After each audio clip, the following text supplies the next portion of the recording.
Bill Burr, comedian guy, he's a flavor, right? And he can come off as pretty misogynist, sexist, all of that. But he's also he can be really funny because he makes some really good points and observations.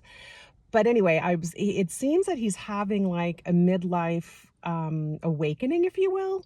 And he's talking more and more in his routines about how he's figuring out that he's been depressed his whole life.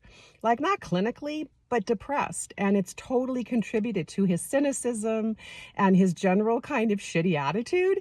And his wife is really confused right now because therapy is kind of changing her husband in a good way and she's trying to adjust. Anyway, it's pretty good stuff. But I was watching a routine today that he was doing, and he's talking about how he was amazed to find out that he's been depressed his whole life, and that he's understanding that that's the filter that he's been dealing with his whole life, is through that filter of being basically depressed. And he says, I've learned that men are allowed to show up either pissed off or that's fine. Like, either you're pissed off or everything's fine.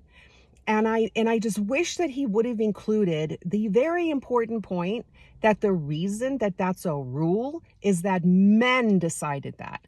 Men decided eons ago that the only emotion that a man can have is anger and rage. And the rest of the time he has to be fine. Because if he feels anything besides anger, he's gay. And Bill says this. He's like, yeah, apparently everything else is being gay. Who knew?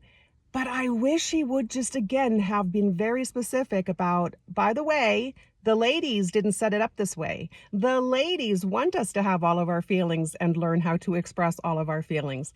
It's the men that set this shit up, And I'd love for Bill to show a little outrage about that in his funny, cynical way.